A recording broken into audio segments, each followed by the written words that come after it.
Você já ouviu falar sobre o livro de ficção científica clássico chamado Viagem ao Centro da Terra? O escritor francês Jules Verne criou a história ainda no século XIX, quando muitos conceitos científicos sequer existiam. O que ele pretendia era que as pessoas passassem a discutir sobre o seu próprio universo, partindo da mistura entre a realidade e a hipótese. Nós raramente nos questionamos sobre isso, porque estamos sempre preocupados com o que está acima da superfície. Mas o fato é que o nosso planeta é ainda mais complexo em seu subterrâneo. Você certamente deve se lembrar das aulas de ciências da escola, em que estudava as camadas da Terra divididas entre crosta, manto e núcleo. Mas será que isso acontece em todos os planetas? O que existe dentro de cada planeta do Sistema Solar? Eu sou Guilherme Marques e está começando agora mais um Porquê das Coisas.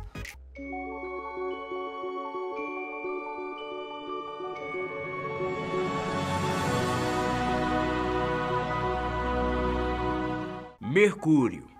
À primeira vista, o menor dos planetas do Sistema Solar lembra um pouco a superfície da Lua, e as comparações param por aí mesmo. Mercúrio tem um núcleo duplamente protegido por um manto e uma crosta superficial, mas o mais importante sobre esse planeta é que o seu núcleo consegue ser o maior entre todos os seus vizinhos de galáxia. Além disso, é também aquele com a maior concentração de ferro. A estimativa é que o núcleo de Mercúrio represente pelo menos 85% do raio total do planeta, que de acordo com os cálculos do Space.com dá entre 1.800 e 19.000 quilômetros. Para os astrônomos, isso tem a ver com a forma como o planeta se formou. Como ele é o que está mais próximo do Sol, é provável que as temperaturas extremas tenham destruído grande parte da superfície. Tudo o que sobrou foi apenas uma crosta vulcânica fina. A concentração de ferro no núcleo do planeta ajuda ainda a formar o seu campo magnético, que chega a ter pouco mais de 1% da força que o campo magnético terrestre. Outra coisa interessante é que o campo magnético tende a ser mais forte no hemisfério norte que no sul do planeta. E pelo menos uma parte de todo esse núcleo gigantesco está derretido. Vênus. Se você não sabe, Vênus é considerado um irmão do planeta Terra por terem muitas características em comum, como tamanho, massa e densidade. E claro que devemos incluir nessa lista o seu todo e poderoso núcleo. As pesquisas e missões não tripuladas revelaram que a crosta de Vênus consegue ser um pouco mais espessa que a da Terra, porque aqui a nossa superfície está em constante transformação. Além disso, as apostas são de que o planeta também tenha um manto rochoso que, por sua vez, reveste todo o núcleo meio sólido e meio líquido. Seguindo a mesma tendência dos planetas vizinhos, o interior de Vênus é composto de ferro e tem um raio de aproximadamente 3.000 quilômetros. Para se ter ideia, isso é pouco menos que a distância percorrida entre São Luís, capital do Maranhão, e Curitiba, no Paraná. Agora, uma coisa muito interessante e peculiar sobre Vênus é que o planeta gira tão devagar, mas tão devagar, que não tem força o suficiente para girar o seu núcleo e fazer com que ele desenvolva um campo magnético. Terra. Seguindo a ordem natural dos planetas, chegamos à Terra. É normal que saibamos muito mais sobre a composição do núcleo terrestre do que qualquer outro planeta da Via Láctea. Afinal, estamos em casa. Então, vamos explicar uma parte de cada vez. Começando pela crosta. Os cientistas descobriram que ela é composta por diversos elementos, como oxigênio, silício, alumínio, ferro, cálcio, sódio, potássio e magnésio. Além disso, a crosta terrestre é dividida em placas que estão meio que flutuando entre a superfície e o manto. Se você está se perguntando se essas placas flutuantes são aquelas tectônicas que a gente estuda em geografia, a resposta é sim, são elas mesmas. Passando para a próxima camada, nós temos o manto terrestre, que chega a ter mais de 2.800 quilômetros de profundidade. Ele é formado por milhares de rochas de silicato, que está cheia de metais como o ferro e o magnésio. Não por acaso, o calor intenso do centro da Terra faz com que essas rochas subam e fiquem o mais próximo possível da crosta. Quando elas esfriam, as rochas descem novamente e permanecem nesse ciclo sem fim. Acredita-se que seja essa oscilação das rochas que fazem as placas tectônicas se moverem. A erupção dos vulcões, por exemplo, é causada quando o manto consegue atravessar a crosta. Finalmente, chegamos ao núcleo da Terra. Ele é dividido em dois por se apresentar nos estados sólido e líquido, sendo a parte líquida a mais externa e mais próxima do manto. Esse núcleo líquido externo é uma mistura dos metais níquel e ferro e tem pouco mais de 2.100 km de espessura. Em contrapartida, o núcleo sólido interno chega a ter uns 1.220 km de raio e é puro ferro, de acordo com as informações da NASA. Lembra quando eu disse que Vênus não girava rápido o suficiente para criar um campo magnético a partir do seu núcleo? Então, aqui o caso é totalmente o contrário. O núcleo sólido interno da Terra gira numa velocidade diferente do resto do planeta, e isso é essencial para fazer com que exista um campo magnético terrestre. É incrível, né? Marte. Você sabe dizer por que Marte é chamado de planeta vermelho? A superfície do planeta é revestida por uma camada fina de pó de ferro oxidado que dá aquela cor avermelhada. Mas quem vê superfície não vê coração. Até porque existem coisas ainda mais incríveis sobre Marte que estão escondidas debaixo da Terra. Se tirarmos um pouco do pó de ferro, dá para ver a crosta rochosa basáltica vulcânica do planeta. Entre os muitos elementos e nutrientes presentes nela estão o magnésio, o cloro, o potássio e o sódio. E ela também não é das mais espessas, não. Tem apenas 50 km de profundidade, diferente do planeta Terra, que é cheio de placas tectônicas que vão moldando a crosta com o passar do tempo. Marte não tem nenhuma placa sequer, ou seja, o movimento da crosta marciana é praticamente zero. É por isso que, à primeira vista, Marte é um amontoado de pequenos e grandes vulcões por todos os lados. Quando o manto rompe a crosta e chega à atmosfera, é como se ele saísse sempre pelo mesmo buraco.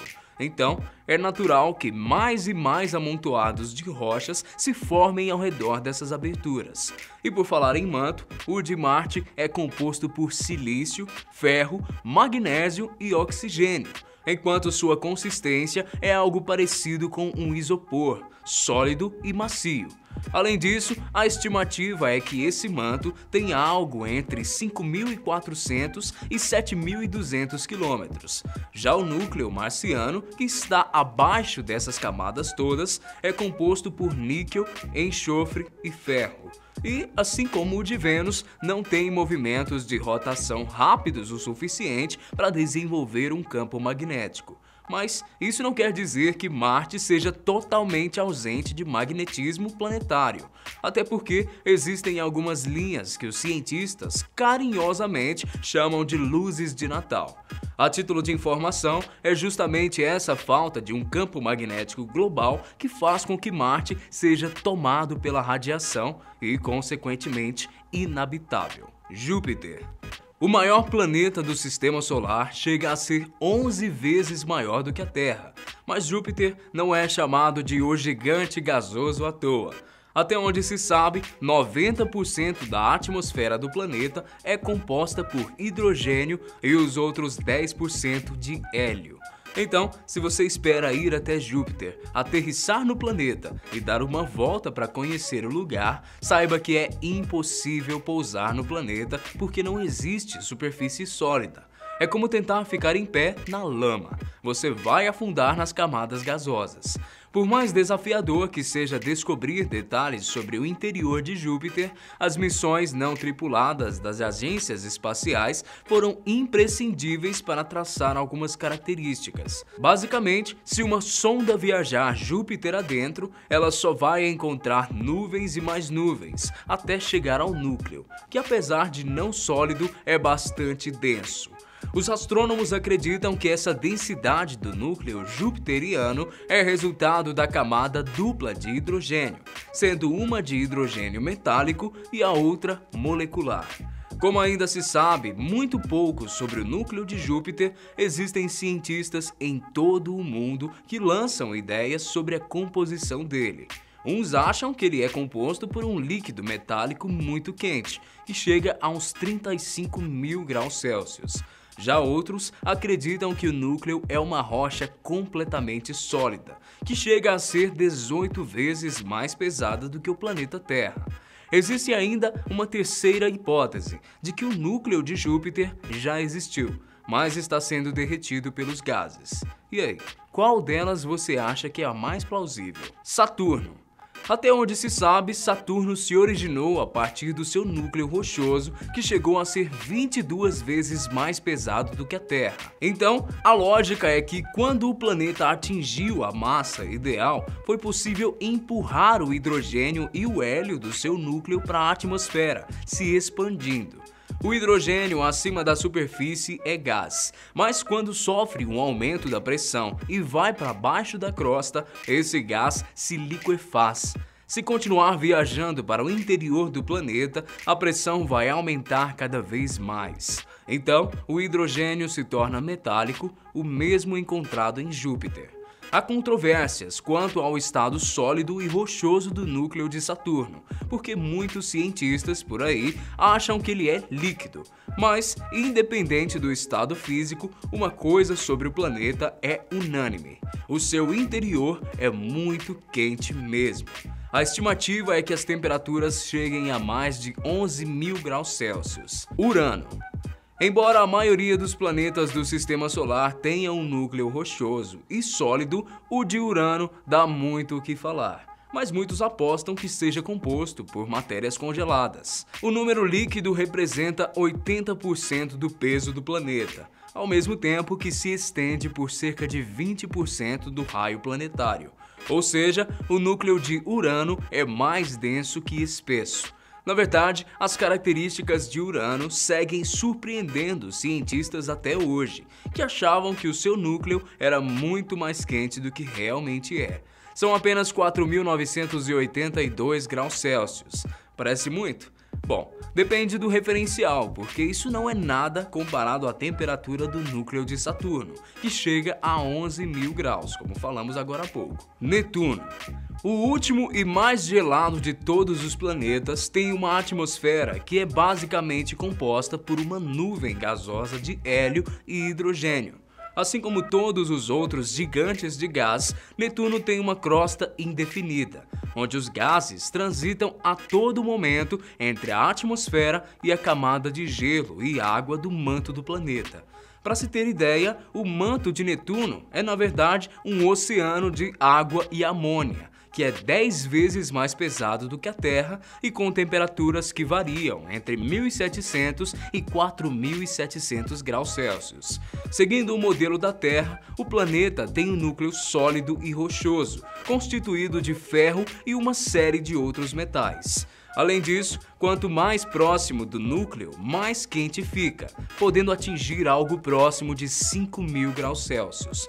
Por curiosidade, o metano presente em Netuno sofre pressões tão altas que tem a capacidade de se transformar em cristais de diamante. Mas e aí?